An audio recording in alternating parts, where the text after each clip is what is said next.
So yo, what's up mga ka-cottage, sa magandang hapon muli sa ating lahat. Yan, so andito pala ako ngayon sa itong package sa MacBuilders Company, package 26. Yan mga ka-cottage, so in-update natin yung Rojas Rotonda. At yan mga ka-cottage, update lang po tayo dito sa may Bukana segment, itong ginagawang Davao River Bridge. Kasi nga po nakita naman po ninyo kung ano na po yung meron doon sa may Times Beach Rotonda. At itong Ikulan segment sa ginagawang Davao River Bridge. So yun, titingnan natin, meron silang mga ginagawang paghukay doon mga ka-cottage. So parang nililinisan nila ata or nilalagyan nila ng yun, parang may halaman na mga ka-cottage. Yan o, dito banda. Tinatamnan na nila ng mga halaman po. Yan, so first time nating makakita ng may nagtanim ng halaman dito sa ginagawang Davao Postal Road. Yan. So, sana nga po ay hindi po masisira or hindi po pakapakan po ng mga tao dito na gustong pumunta, mamasyal. Yan. May low pressure area ba mga cottage? Hindi na kasi ako updated sa mga ganito, sa mga news update sa mga bagyo. Alam nyo naman mga cottage, di na talaga kasi uso yung mga television. Nauso na talaga itong mga paggamit po ng cellphone mga cottage.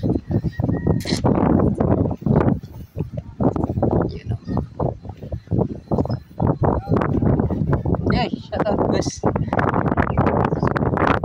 So titingnan natin mga cottage yung kanilang mga ginagawa dito.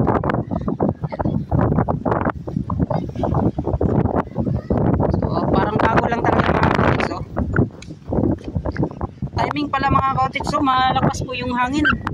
Tapos itong mga ganito, yung mga halaman, talagang makakuan to mga cottage, parang mapupulma dito. So sana ay hindi ito masisira. Timing na timing talaga. Yan na.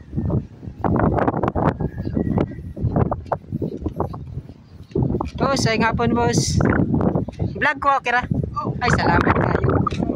So, sa under mo sa Mac sir or sa Mac Yapon? So, Mac Yapon tayo nagtanong mo, dili ang city government. Sa tanan ba, sa tanan ba ka nang nag-contract diri ang mga nagtanong or sa ang uban sa city government? Oo, mga gani. Pero ang mga kontraktor Japon nagkontrata diri ang mga nagtanong Japon sa mga bulak or sila Japon dai no. So pagka turnover bahala ng mga sa city government. So yun, para MacBuilders Company mga cottage. Kamo iko na niyon sa gipakyaw ninyo or gisubcontract ninyo. So pila ka man sa inyong sponsor? 3 weeks lang atud mahuman diri sa MacBuilders. Yan. Kamu pa'y pinakauna gyud nga nagtanom diri sa kaninga sa MacBuilders Company. Sa kwan? Ano na sa Wing na ba dito? Sa Matina. Sa Matina, oh, magani. Pero diri sa Boulevard kamu pa gyud ang pinakauna nga nagtanom. Pero okay ra ba di ba't ni siya maguba sir no? Basta di lang tamak-tamakan. Lagi no. So musamot siya mo nindot tanawon kay na may mga bulak na. Yan no. So Mogit. So sila na yung mga nag-subcon dito mga cottage sa pagtanim po ng mga halaman. So kanilang sir, mga bulak nga inyong tanong. Masay pangalan ganyan sir? Oo, ng mga pandakaki. Urinya. So urinya, pandakaki or isa na siya? Or lahi-lahi po? Kamo ng urinya, parehara mag-itsura? Mo to pandakaki. So urinya pala yung tawag. Sir, salamat sa info sir. Yan, shoutout. Salamat kayo ma'am. Oh, shoutout sa nag-subcon diri. Yan ma'am, shoutout ma'am. Nanidas Flower Garden ang nagsab. Nanidas Flower Garden. So kamo gyapon nagkuan dito sa may Rojas dili. Lahi pod do. So asa mo na makita ang Nanidas ma'am? Flowers Garden. Taga Tagum. So lahi pud ang gikuha. Pero nami pits. Unsay pangalan ma'am? Nidas Flower Garden. Na Nidas? Nidas. Nidas Flower Garden. So ka to. So makita tayo mga kautit sa ang ilang farm, mga tanom dito sa may Tagum. O exact location ma'am para makuan yun. Proctorian, Visayan, Minas, Tagum City. Yeah, Proctorian, Visayan Village, Tagum City. So kato mga kautit sa Nidas Flower Garden. So akong i-search mga kautit sa makita po ninyo diri sa screen na ilang mga tanom or paki-visit na lang mga kautit sa. Ma'am, salamat kayo mama sir. Yan, amping mo. Yan. Timing no, kung pag yan, kusog ang hangin. So okay na siya ma'am no. Ay kan. So salamat. Yan mga kautit. So pupunta na tayo doon sa dulo mga kautit sa itong ginagawang Davao River Bridge. So ito na kuan lang, nadatnan lang natin to mga kautit sa. Yan. So sila sir, yan. Yan, salamat. Shout out. Yan o. Yan si Watchman na diri. So nagunsaman mo karon sir? Nagunsaman mo diri? Nagpatag mo. So kani unsa na siya kanang butangan kuan no? Butangan nagtanom ba na dira dili? Butangan no. So di na gid siya ipapatag mga kautit so diri banda. So kani sirado na, naplastar na no. Temporary lang no. So dili na gid makagawas ang kuan po ninyo, equipments. Mga equipments ninyo. Kaya mga kautis, kanila talagang sinirado dito banda. Dati kasi mga kautis, makakababa pa yung mga heavy equipments nila. So ngayon hindi na po. Kasi nga po nakasarado. Parang ako na talaga mga kautis, mga 80% to 90% tapos na po itong tawag niyan, itong boulevard area. Ano pala dito pala? May palaw. Yan mga kautit, so ito po yung mga tinatanim dito. So yung style po nila, pagkatapos nila ay binubusan po kagad ng tubig. So para mas maka-absorb kagad sila ng tubig kasi galing pa ito sa biyahe. Yan mga kautit. So maganda na po yung mga nangyayari dito. Ayan. So at least may mga naipakitang bago. Yan mga kautit. Dito banda parang sinimulan na pa rin nila naglagay ng kulay. Yan mga kautage. So itong area na to, dito po yung boundaryhan kasi. Yan.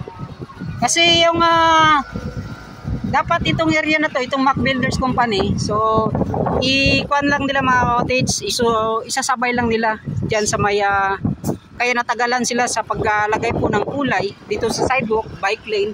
Yan mga kautage. So ngayon po ay patapos na kasi. Kunti-kunti na lang mga kautage yung tawag niyan, yung Rojas Rotonda matatapos na. Kaya parang inumpisahan na rin nila yung paglagay din ng kulay dito sa kanilang package. Ayan. So itong Mac Builders. Yan o. So maganda na tingnan mga kautage no. Parang kuan na talaga siya. Buhay na kalsada. Yan. So ito po yung pinakaunang natapos itong package na to. Yan, package 23. Yun nga po ay hindi po muna nila kwento mga kautage. Yan, so siguro malapit na rin tong tamnan ng mga alaman. Yan, mga bulaklak mga kautage. So yung mga kautage dito banda itong pinakaunang nagawang minor bridge. Yan o. So ito ay kanilang nilagyan muli ng kulay. Yan mga kautage. So sana all ganito mga kautage. So yung paggawa po ng yung harang, yung seawall para sa mga mangingisda. Ito yung tinatawag na maganda po yung kanilang mga kautage. Kasi nakagawa sila ng ganito. Yun. Sana ganito lahat. Yan. Secure talaga yung kanilang mga bayan. Kanilang mga bangka, pambot.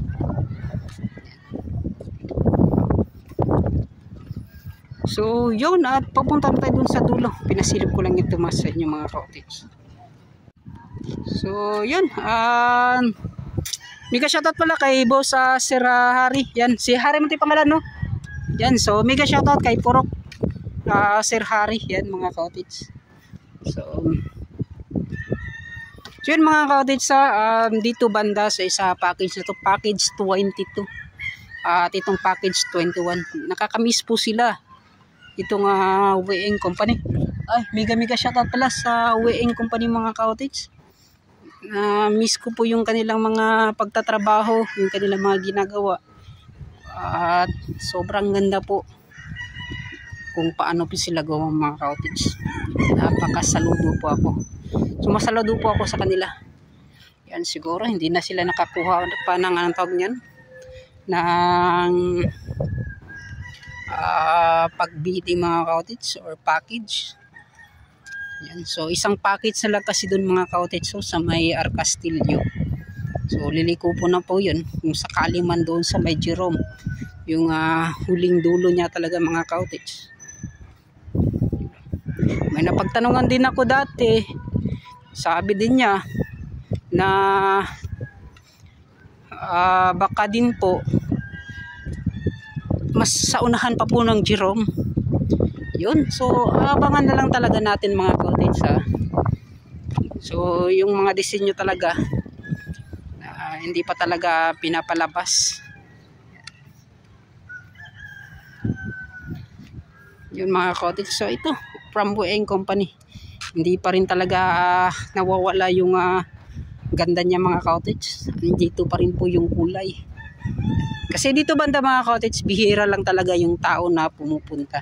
Kasi yun nga po, sa dahilan kasi yung daanan wala kasi mga ka-OTH. So kung dito mas madalas yung mga nagja-jogging lang, yan, pupunta doon sa dulo.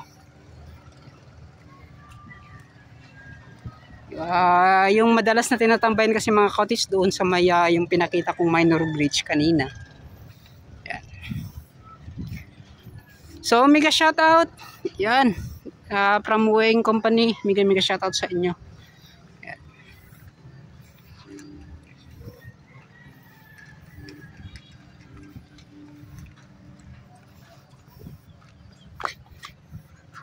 At matagal-tagal din tayong hindi nakabalik dito mga ka-OTH. So ngayon, sigurado kapag naumpisahan na itong Davao River Bridge, kung sakali man ngayong taon, ay pabalik-balikan talaga natin yan. Kasi ito na talaga yung parang pagkonekta ng mga parang nahati siya mga ka-OTH itong Coastal Road. So itong sa Damay Davao River na lang talaga, so, tuloy-tuloy na po itong ginagawang Davao Coastal Road.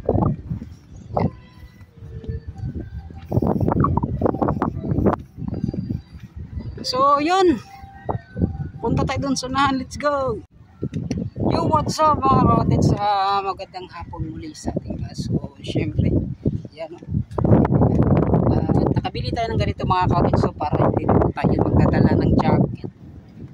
Yan. So ito na yung kagandahan dito sa package 21 Bukana segment.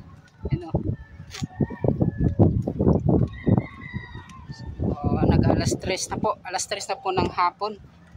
So yung panahon kasi mga ka-OTH, so kaya po ako nagmamadali na pumunta dito.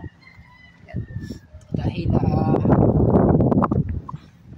yung ibang bahagi po diyan lang sa Malaylan, yan ang bulan na po mga ka-OTH. So yung iba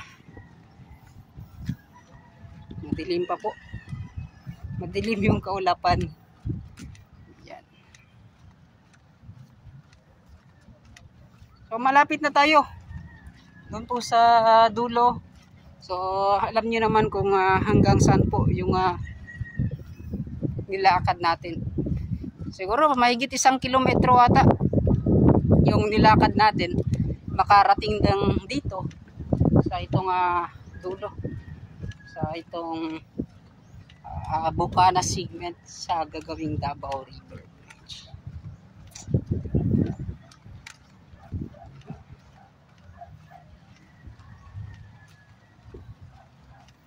So, mega shoutout po sa lahat. Sana mag-ingat po kayo palagi. Lalo na sa mga laging nanonood po ng aking update video mga cottage. So, yan o. May nakalagay ang mga cottage. Load limit. Baliktad. Naka front cam kasi tayo mga cottage.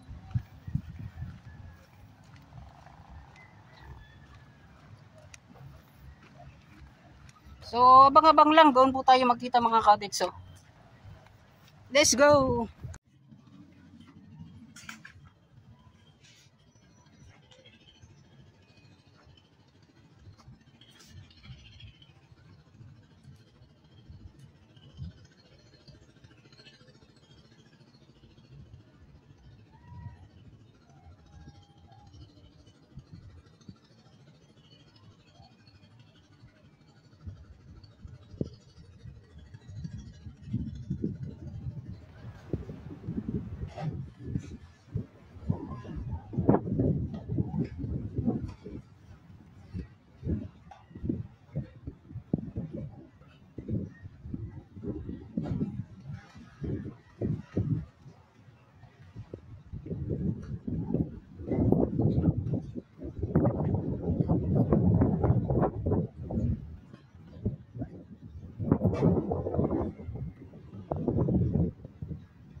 So, yung mga cottage at andito na nga tayo sa malapit.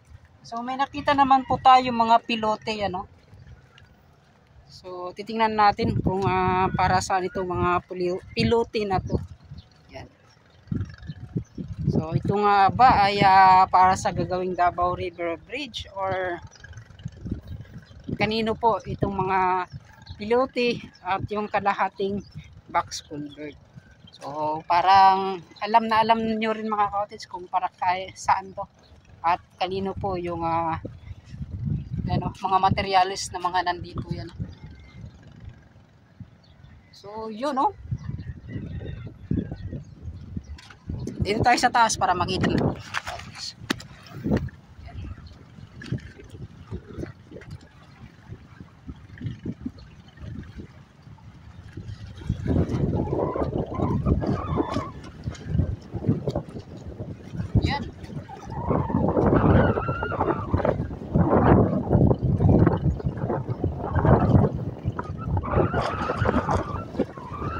Kumuha lang po tayo ng thumbnails mga cottage. So yun at may mga pilote nandito. So napakarami din. So ito po ay 100% or mga 90% ako na ito po ay from Highview Company. Yan o. Yan nandito. So doon ay sa kabila yung kalahating box culvert.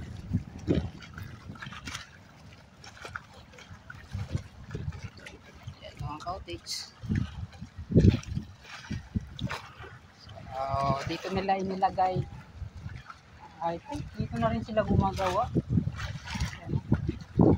So, parang hindi. Kasi yung fabrication nila, may nabalitaan pala ako dun mga cottage, yung fabrication nila dun sa Bagang Playa. Baka, ang tawag niya, parang tinanggal na siguro. So, doon kasi yung fabrication, itong Highview Company. Yan.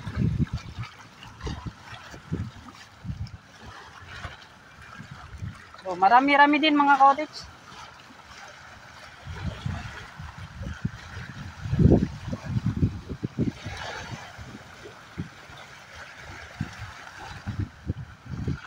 So, apid lang po tayo dito sa area natin. So, ito na yung dulo po ng gagawing Davao River Bridge.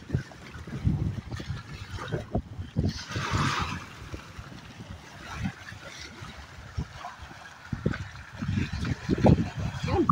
Kita niyo mga cottage yung doon yung dulo na yun. So doon po tayo galing at nilakad. So parang pa-jogging-jogging na lang din ngayong hapon.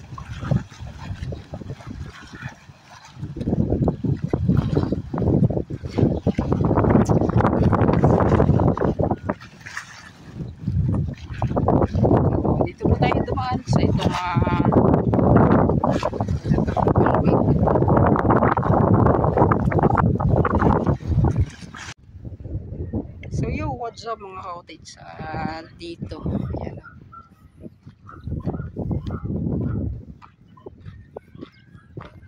Kuha lang po tayo mga cottage.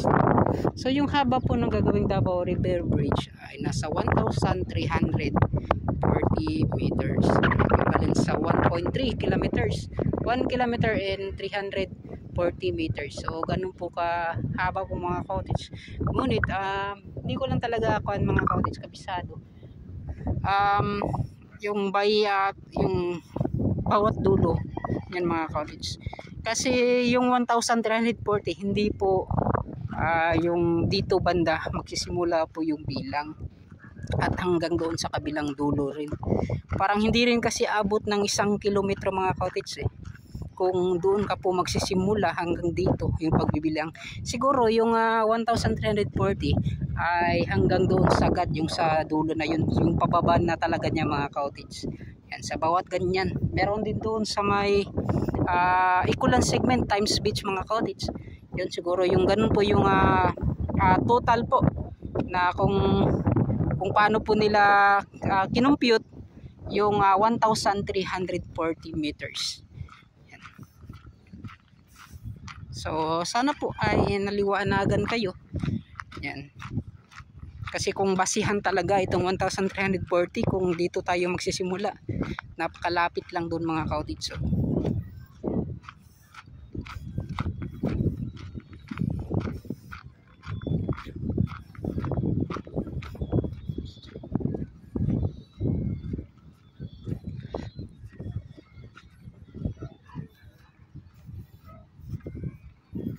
yun.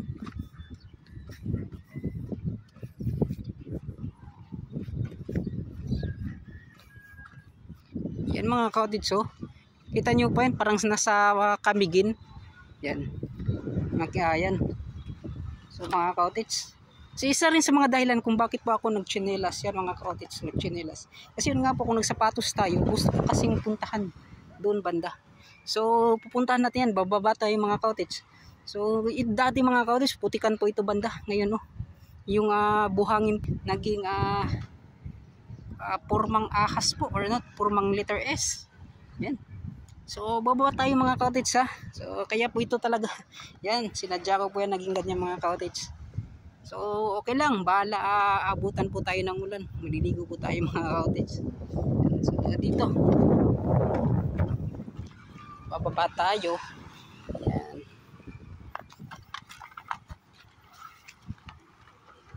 So walang daanan mga cottage na.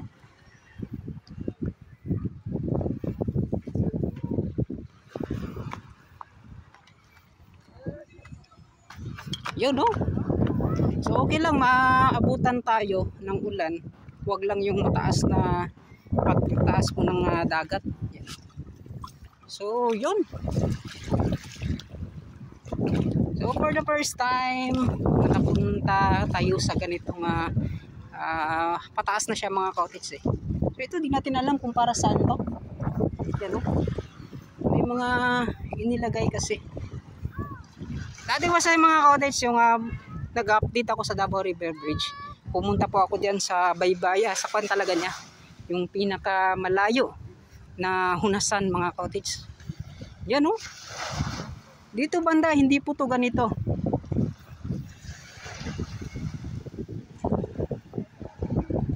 Para talagang nasa kwan mga cottage. Yung ganda niya. So dito po yung area na to, kunti lang, ito po yung mga Badjao community na meron dito sa Boulevard din sa dulo. Meron ding Badjao community doon sa may Barangay 23. Yan mga cottage pasensya na po. Sinadya ko talaga pumunta dito na naka-chinelas lang. Kasi ito rin yung balak ko talaga. At hindi rin inabutan pa ng pagtaas ng dagat yan. Pa-high tide na kasi yan mga cottage Yun. So yun mga cottage, dito na nga yung dulo. Yan, sa Bukana segment. Itong napakan natin. Yan. Ito po yung biglang ang tawag niyan, biglang pagdami ng mga buhangin sa eryang to. Napakaganda tingnan. Kung ito po ay, lalo na pag ito ay white sand, sobrang ganda tingnan mga ka-otex. Kaso ito po, hindi po to magtatagal dito. Darating ang panahon, lalo na kapag habagat season, yan, ito po ay mawawash out, mawawala po ito mga ka-otex. Yan. At babalik na naman yung dati niyang anyo, yung mga maputik na siya. So, ganun po mga ka-otex. You know, napakalakas na ulan, sigurado ay basang-basa talaga tayo ngayon. So okay lang mga ka-otex, at ito po ay para din sa inyo, ay na-update ko.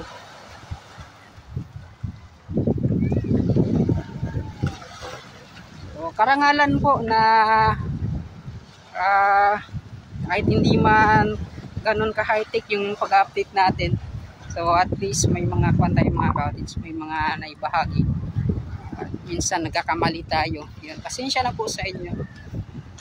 Maraming salamat sa mga pag-unawa at nakakaunawa. So yung mga ka-otex, dito na po yung dulo. Yan, no? So doon po yung kabila. Times Beach. Yan, ikulang segment. Yung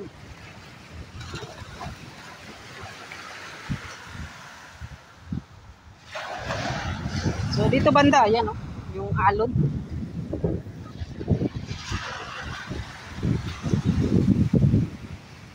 So may mga naliligo dito mga ka-otex. So yung kagandahan dito mga ka-otex, malapit lang dyan. So yan na po yung papasok sa may Davao.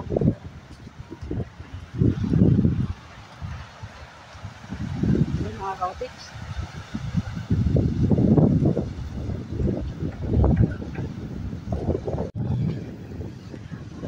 So ito at napakalayo ng ating nilakad mga ka-otex. Yan. Yun, no? Ilang metro din. Makapunta ka lang dito na sa formang letter S. Yan, no? Mga mabuhangin po na part na to. So meron ding namumukod doon mga ka-otex. So pangulam na yan.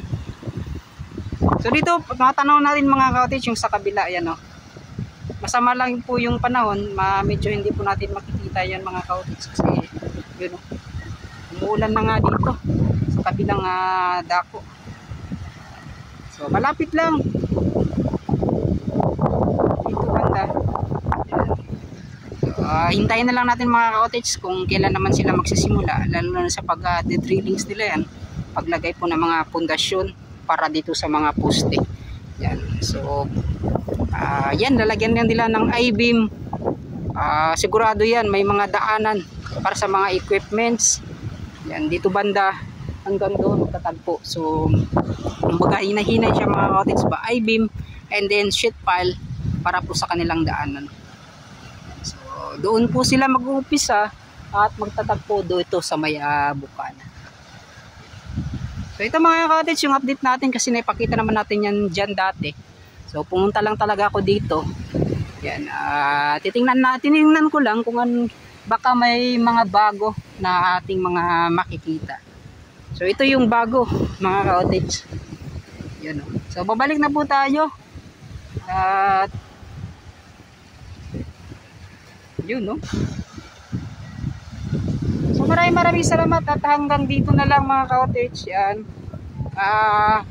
Uwi na po ako. Medyo masama na talagang panahon. At mababasa po tayo ngayong hapon, sigurado. Yan, o. Yan, malakas na po yung ulan na yan mga ka-otex.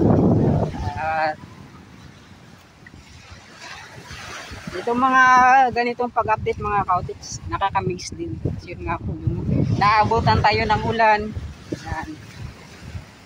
Wag lang yung mga nagkakasakit po tayo. Kasi napakahirap. Masakit sa ulo. Masakit sa bulsa. Yan, mega shoutout pala sa inyong lahat, sa mga solid supporters nating, solid viewers, solid subscribers. Yan o. At hanggang dito na lang. Papanan po ako mga cottage. Yan, mega shoutout. At sa mga FWs natin dyan, laging makinig. Yun.